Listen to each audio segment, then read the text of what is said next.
Hello and welcome back to this tutorial series. In the last videos we have created the functions to read and write the control registers. That is, we have developed these two functions, ENC28J60 read register ETH,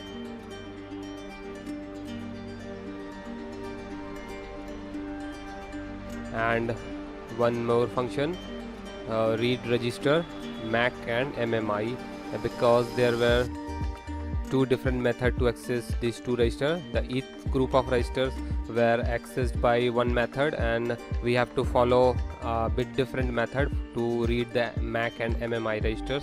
That is why we have created these two functions. These are the two basic functions that helps us read the internal control registers of our Ethernet controller IC, that is ENC28J60. And so once again we will have a look at the structure. So here, this block, this is the main driver file for ENC28J60, and all this code is this driver code is contained in this file, ENC28J60.c file, and this file itself is divided into two layers, but all the functions of both the layers are kept inside a single file, but there is a logical separation, like this is the low level IO function. So these are the low level IO functions which we are developing right now, and these two functions are already developed, and we will add more functions in this tutorial. And this block will be a bit higher level driver functions. So higher level driver functions, they will use these lower level functions to get their task done. They will not directly touch the hardware, they will depend on the lower level functions.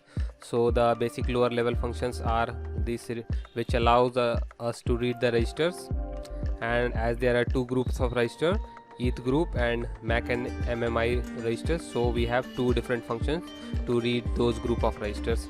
Okay, and this was our driver layer, and this driver layer depends on this lower level. So this lower level is composed of two parts. One is the SPI driver, which actually helps us transport data over the SPI bus, and it has only this a single function, main single function. It also has the initialization function, but I have not shown it here for simplicity. So the main function is this SPI read write, which helps us read and write data to the SPI port. And in the same level we have another driver for that is the IO driver. This IO driver have helper functions to manipulate two IO pins, and these two IO pins are CS, that is chip select for this IC, and the reset pin of this IC. So this IO driver layer, it has functions to manipulate these two pins to set the values of these two pins to either high value or low value. This driver help us manipulate these two pins. And this SPI driver, SPI read write, it commands this internal peripheral of STM32. This is the SPI1 peripheral. So this driver layer, it commands this internal peripheral, and through this peripheral, STM32's SPI peripheral, the data is actually transported to the SPI bus. And this peripheral has the IO lines like MOSI. So you must be knowing about all this SPI, these terms.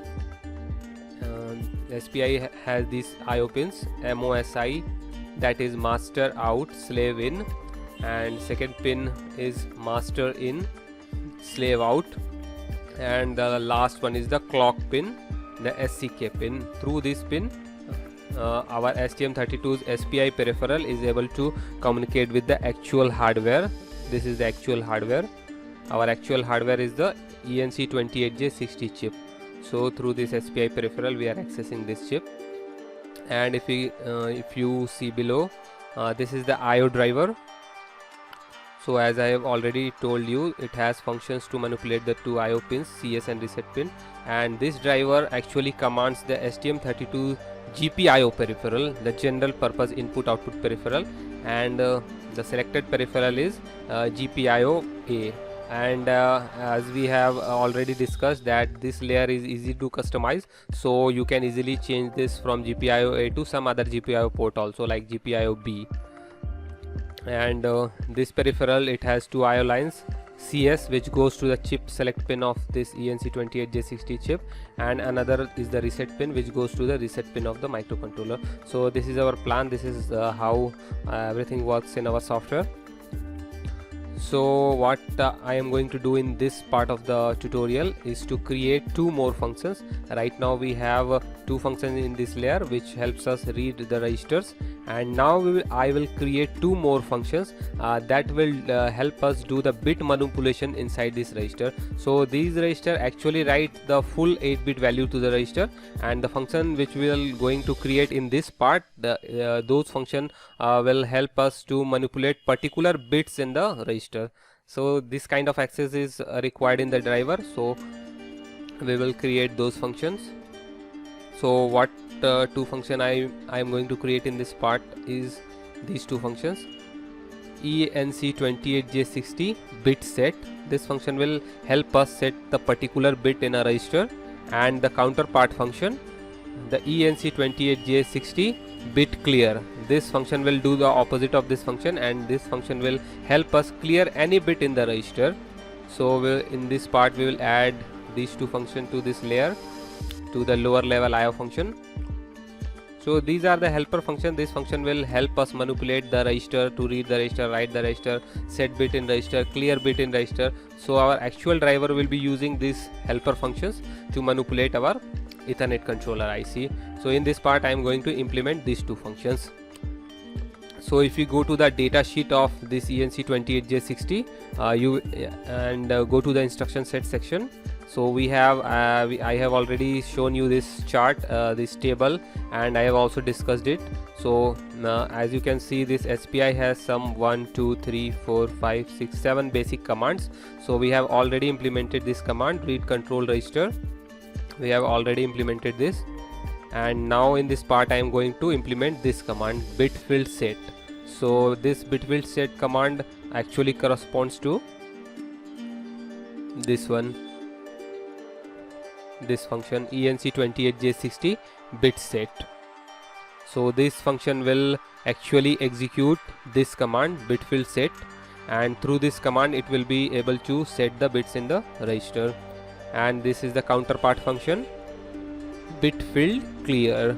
So this is the instruction which helps us clear a particular bit in the register, and this command will be executed inside this function ENC28J60 bit clear.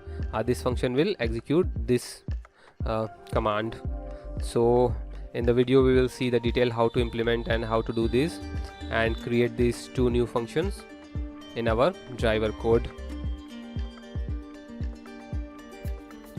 Now let us come to the data sheet, and we will try to find some details about these two commands, that is bit field set.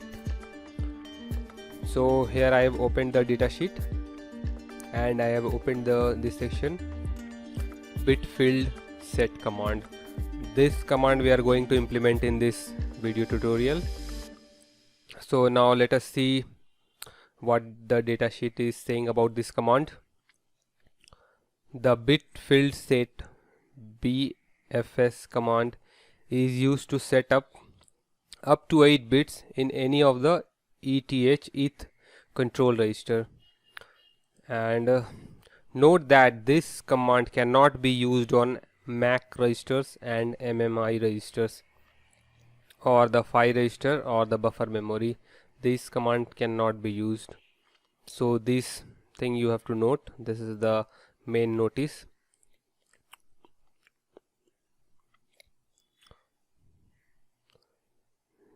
So let us once again go to the register map, control register.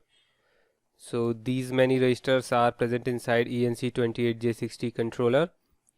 So as I have previously also discussed that all the register whose name begin with E, these are ETH register, ETH group of register, ETH group of register. So this bit field set command, bit field set clear command, this command can be used in these registers only, the register whose name begins with E. So all this register E, this E, all this register you can use. So almost all of the register in bank 0. Now let us come to bank 1. So here this register name is starting with E, all E. So all register in this bank are also ETH register. So this command bitfield set and bitfield clear, this command can also be used in all these registers. Now let us come to bank 2. So here the register name is starting with M. So these are MAC, MSC, these are MAC register. So we cannot use bitfield set and bitfield clear on these registers. So most of the register in this bank 2 are MAC register, so we cannot use bitfield set and bitfield clear on this register. Also in this register, a few register in bank 3 are E, then again ETH register, so we can use them here. And as you know, the top 1, 2, 3, 4, 5, these 5 registers are shared in all bank. These same register are present in all the banks, so it does not depends on which bank currently you have selected. So these registers are always accessible the higher this register 5 register. So all these register are also starting with E, so they also belong to the ETH group of register. So bitfield set and bitfield clear can easily be used in to manipulate bit inside these registers, all these registers.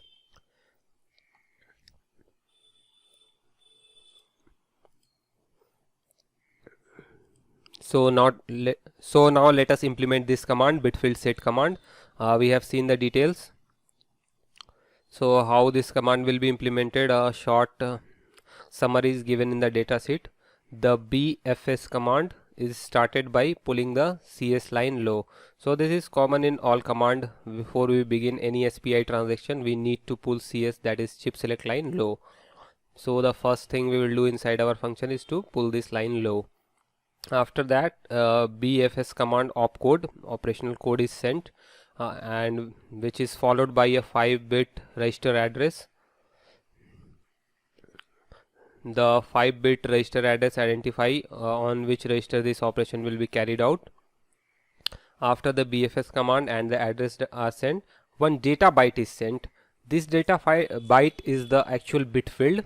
So later I will explain how this works. So just we have to note here that first we have to pull the CS line low, then we have to send the opcode of this command, BFS command, and then after that we have to send a 5-bit this address, and after that 1 byte we will send, that will be the bit mask of the command. So in the bit mask, whichever bit we will set as 1, those bit will be set to 1 in the target register, and the bits which are set to 0 in this data byte, those will remain intact, those will not be touched. So by default, if the register is 1, then its value will be 1 after execution of this command, and if before the value is 0, then it will be intact, it will be 0. Those bit will not be touched. Only the bits whose means where in the data byte we will send 1, only those bit will be changed to 1, and where there is 0 in this byte, so those bits will not be touched, and they will retain their previous values. In this way this set bit command works. So now let us implement it in our driver. Let us go to the STM32Cube ID and open our project. Expand this core folder, source folder, and here we are keeping all ENC28J related 60 related files. So this is the actual driver file, and in the bottom we have to append this new function.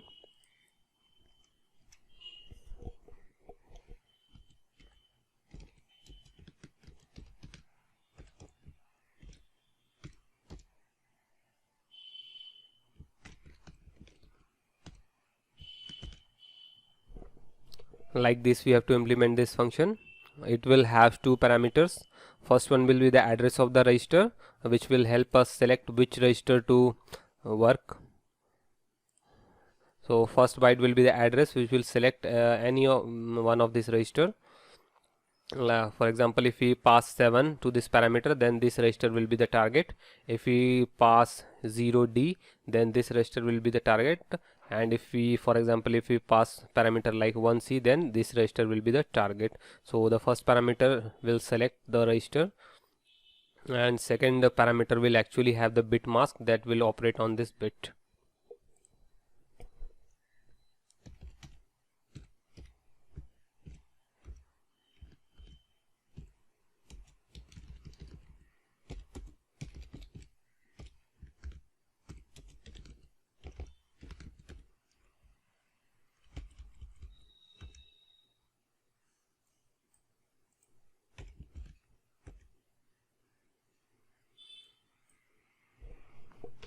So now here I have created this function. It is blank right now. So the first what I will do, I will just copy the code from this function enc28j60 read register eth register. I will copy like this and paste it here in our new function.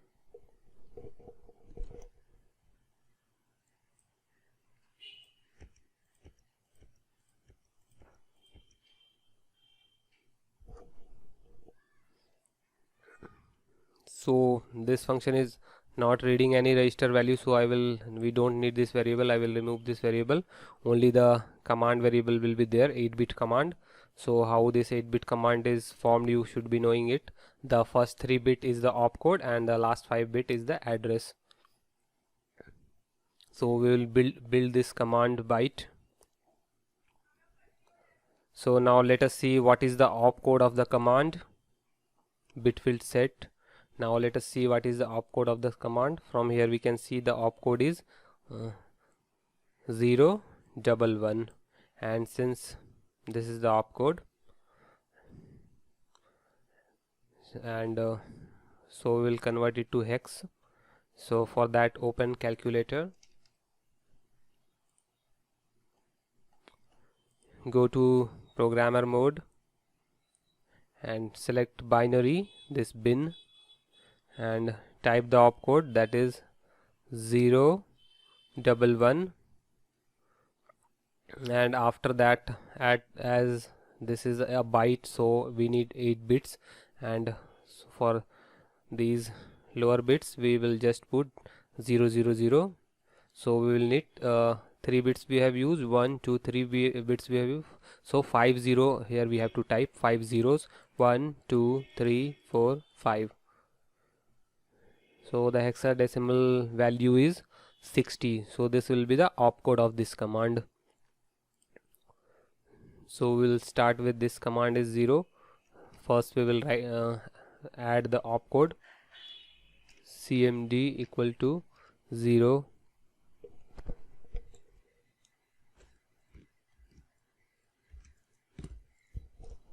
0x. So you should be knowing that this we write we have to prefix these hex numbers with 0x, so that our compiler should understand that this number is a hexadecimal number. This is standard C.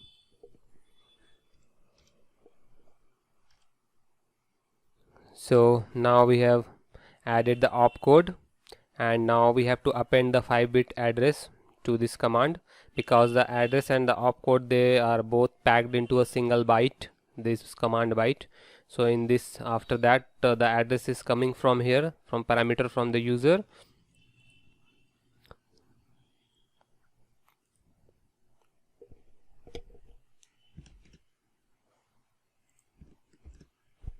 So what I do, I AND this with 1F, so this will mask out the top 3 bits and will keep only the lower 5 bits, as the address should be of 5 bits only. So we keep only the lower 5 bits, and then OR it with the our previous value, cmd.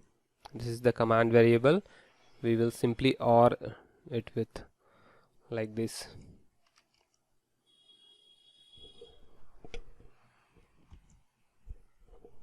Now in this way we will have a single byte cmd which will pack our opcode, this 60, and the address. Both will be packed in a single byte, and then we begin the SPI transaction. We pull the CS line low, and then transfer through our SPI driver, SPI read write command, and we pass send this command, this CMD as the parameter. So this will actually send out this command through the SPI port, this command. And the second one, after this command is written, the opcode and the address, this so this transaction will do from here to here. So our opcode and address is transmitted successfully. Now we have to wait a minute. After that we have to send the data of this command.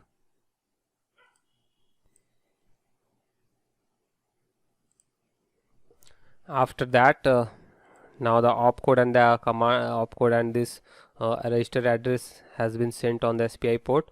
The next thing, we send the mask byte. So I copy paste this command, SPI read write once again, and this time we will send this byte, this mask byte.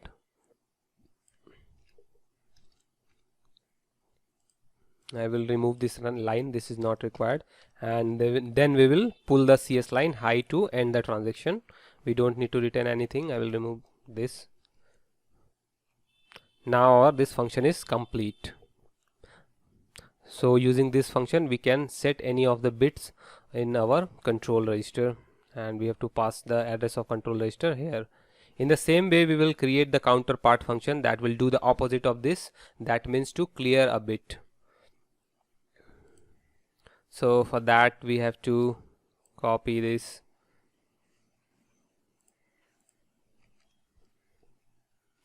paste it, and change the name from bit set to bit clear.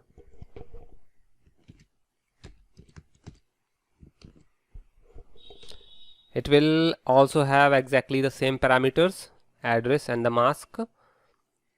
Operation will be like this. Command initially we this byte we initialize with 0, just we need to change the opcode. So the opcode for this bit set was this hexadecimal value, and now let us see what is the opcode of this.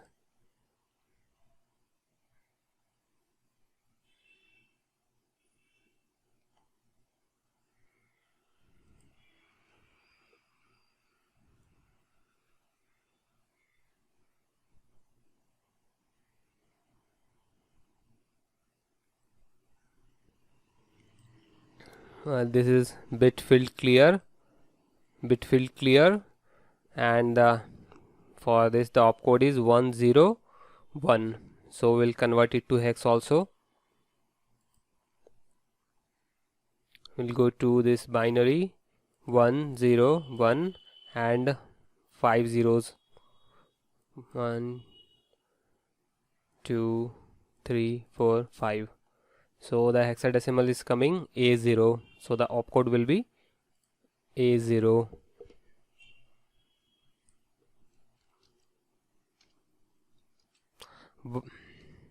Done.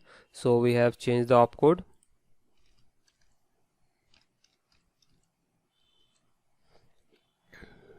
And rest the function of this command is similar to the bit set command, so we do not need to change anything. Everything will be like this only, just the opcode is changing. So by changing the opcode, the different command will be processed inside the Ethernet controller, and this time it will clear the selected bits. Now one mistake, till now I have done one mistake, because I was here bitfield set command, so I was reading this in the data sheet, and but below this the image was this graphical image was given for write buffer memory command. By mistake I have thought that this graph is for bit set command, and I have put this opcode 011, but this is not the opcode for this bitfield set command, so we have to correct it. So because this graphical representation for bitfield command is not given in the data sheet anywhere, okay, only for write memory buffer command it is given. So we have to refer to this table, SPI instruction set, this table, and bitfield set bit field set. So the actual opcode is 100.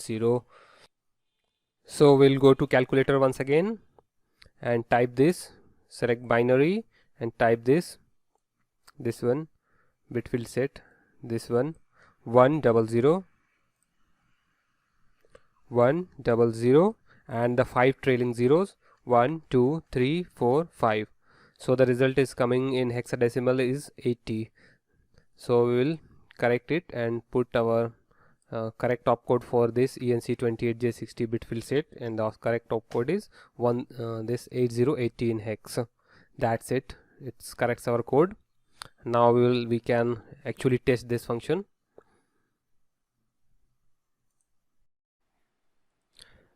Now these functions are complete, these two functions. It's time to test them. We will see if they are working as expected or not. So for that we will set some bit in the register, and the register which we will select is this register. We will use first we will perform our trial on this register, that is econ1 register. So I will also tell you why I have selected this register for test, because this register, this econ1 register, this register help us select the bank, the current bank. The details about the bank I have already previously discussed, that all the registers present inside this ENC28J60 controller, these are divided into 4 banks: bank 0, bank 1, bank 2, bank 3, and any of the command which we issue like this to read the register, like ENC28J60 read register, this applies to the selected bank, and by default this bank 0 is selected. So we need to develop a function that help us switch this bank from bank 0 to bank 1, bank 2, bank 3. Like this we should be able to, our driver code should be able to switch banks so that it can access all of the register. So this register econ1, which is the common register, by common register which I mean that this common register, this bottom 5 register, these are present in all banks, this same register. So whether you are in bank 1 or bank 2, if you read this location 1F, you will always read this econ1 register. These are important registers, so these are present in all the banks. So this can be accessed from any bank, and as I was telling, this econ1 register, this help us to actually switch the bank. That is why I am using this econ1 register to test our functions, the newly developed function. So we will go to the details about this register.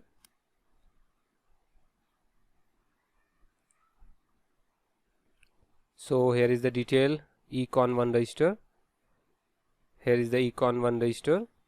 So this econ1 register, as usual, it is also having 8 bits, bit 0, 1, 2, 3, 4, 5, 6, 7, from bit 0 to bit 7. The last 2 bits, that is bit 0 and bit 1, these 2 bits are B cell 0 and B cell 1. So the expanded form of the name is bank select. This is for B cell, stands for bank select. So there are 2 bank select bits, bank select bit 0 and bank select bit 1. So actually using these 2 bits we select the bank which is accessed through SPI commands. In the details also the same is given. So by changing these 2 bits we can select different banks. By default, after power on reset, these 2 bits are 0 and 0. So here it is given the value which is written after this dash. This is the power on reset value. So from this table we can see that all bits are by default after power on, they are all 0, 0, 0, 0, 0, 0, 0, 0, 0. So all the bits are by default, they are set to 0 after power on reset. Or if we apply a reset command using the soft reset command or through the reset pin, by pulling the reset pin low after the reset, these bits are set to 0. So if these bits are set to 0, 0, from this table we can see that SPI access register bank 0, that is bank 0 is selected by default. So if you wish to switch to some other bank, we have to change this 2 bit. So we will use the newly developed function, that the function to set and clear bit. We will test it on this register. So what we will do, we will try to set these 2 bits and then see whether then we will read back this register and dump onto our serial terminal to see if our command is working or not. But for that I will create a small helper function, but I will not go into the details of this function. So what this function it will do, it will it will dump to the serial port the value of this econ1, and it will do that in a binary form. Previously we were dumping the value of register in decimal form and hexadecimal form, but those those hexadecimal and decimal, those are hard to read bit by bit. So if you want to see the exact bit by bit representation of that register, it is better to dump it in binary. So I will provide you with a small helper function that will dump in our serial terminal in a nice formatted way with names of each bit and the value of each bit. So it is very easy to read that. And but I will not go into the details of the implementation of this function. You can download the function from this website, or also from the, if you are watching on YouTube, then from the video description you can get that code, the code which dumps the value of this econ1 onto the serial terminal bit by bit, so that it is easy to read the bits. And when this function is complete, we will actually send the command to set this bit cell 1, and then we will dump the register once again to see if this bit is set or not. Then we will send another command to set this bit and check if this bit is setting properly or not. We will again dump the value of this econ1 to serial terminal. In this way we will check the working of those functions.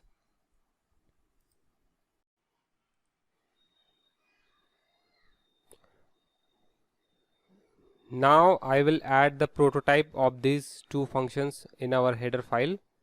This is our header file, enc28j60.h. I have opened this file, and as you can see here that I have already added the prototypes. The prototype for enc28j60 bit set function, the bit clear function, and the enc28j60 dump econ1. This function I have developed, it dumps the values of this econ1 register to the serial port, and it will come to this terminal where we can easily view the value of this register. And go to the enc28j60.c file. Here I have improved the initialization function a bit. This is the initialization function, enc28j60 init. So what I have done here is that whenever this function is called, I am resetting our enc28j60 IC, and I am resetting it through the reset pin. So what I am doing here is I am pulling the reset pin low. This issues a reset command, and then I am delaying for 100 millisecond, and for that period I am keeping this reset line low for a proper reset. Then I am releasing the reset line to high state using this function. This function we have developed previously. I have shown the how you can create this function in my previous videos, so you can go to my previous video and see the details there. And after this reset command is executing, I am again waiting for 200 millisecond so that proper reset is complete. I have added this code. And now let us see, come to the main file, how I am checking my this bit set functions. So what I am doing here is, first I am dumping at the starting I am dumping the reset value of this econ1 using this command, enc28j60 dump econ1. So let us do it in practical.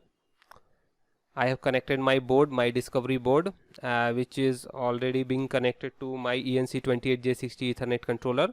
How to connect the both of them is already discussed in the previous videos. So my setup is ready. The setup is that my discovery board, which is connected to the Ethernet module, and I have connected it to my USB port through debugger, and I am launching the debug.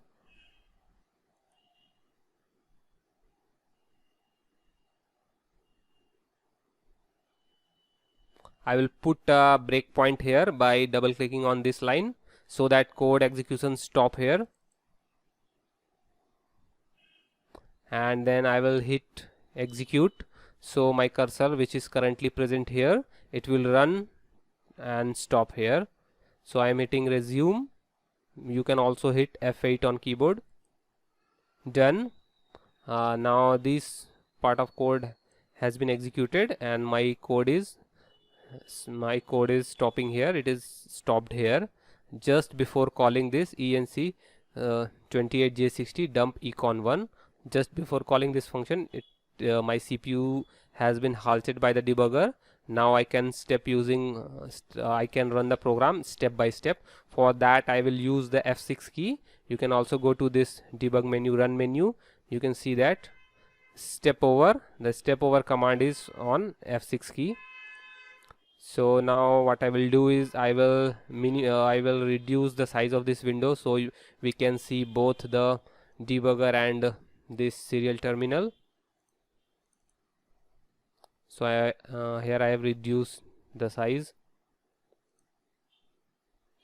So now here on the left part of the screen we can see our IDE, STM32Cube IDE running on debugger mode, and here is the terminal, real terminal.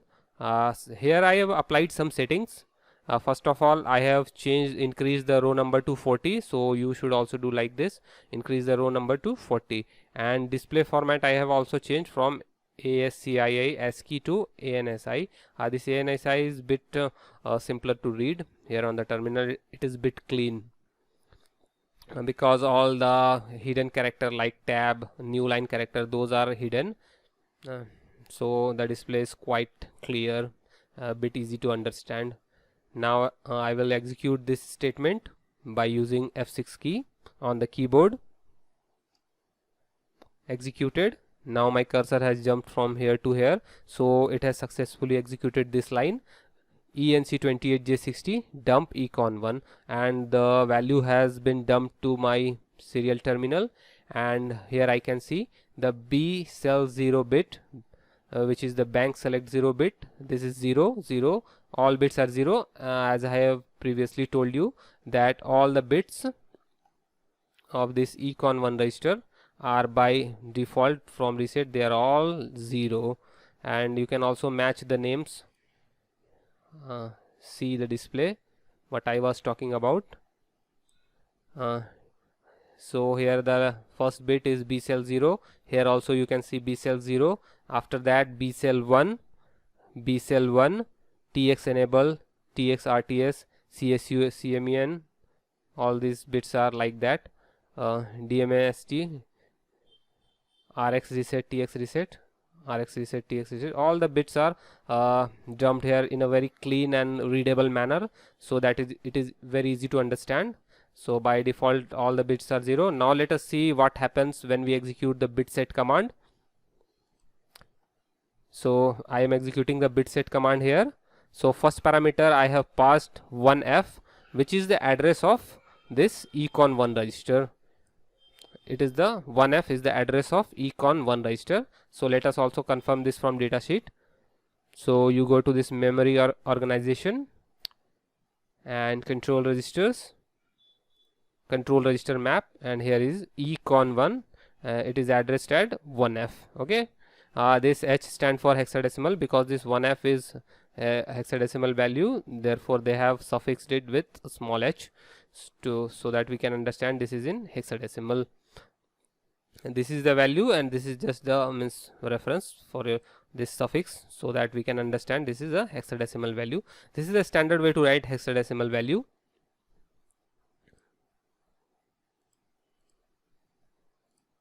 So now let us see what happened. We have called this ENC28J60 bit set, and address is of econ1 register, and the bit mask what we have passed 0 0 0 0 40. This is one nibble, and after that 1 2 3 0, and last bit we are setting. I am setting 1, I am sending 1. So what it will do, it will set this bit on econ 1, it will set the 0th bit, that is it will set this one bcell 0. This command should set this bit to 1. Previously it is 0, and now after execution of this command it will be set to 1. So now let us see if it is happening or not. Open the terminal, go to debugger, hit F6. This command has been executed now. So in the Ethernet controller the bit should have been set. Okay, so now we need to verify it whether it worked or not. This command ENC28J60 bit set, whether it worked or not. So again I am dumping this register econ 1, this register I am dumping once again. Alright, so let us see. Right now pointer is here, so my CPU is halted. It has not executed this dump function. When I will hit F6 on keyboard, it will execute this function and output will appear here. Okay, dump function executed, and now let us see what changes we have got here. So previously, as you can see, bit cell 0 was 0, and after execution of set command, you can see that this bit is 1, properly set as expected. Okay, so next what we are doing, I am again executing this bit set command, and this time I am sending this bit, the second bit I am trying to set, and the first bit is already set, so it will set the second bit also. Okay, so now let us hit F6 once again to execute this code. Code executed. Now time to verify whether it worked or not. So again we will dump econ 1, hit F6, econ 1 dumped once again on the terminal, and now let us see, bcell 1 is also set. So our function is working very well. So one more part of our driver is successfully completed. So the task of this video is complete. We have completed the function, we have tested the function, everything is working very fine, perfectly. So we can now move on to the next section. Thank you.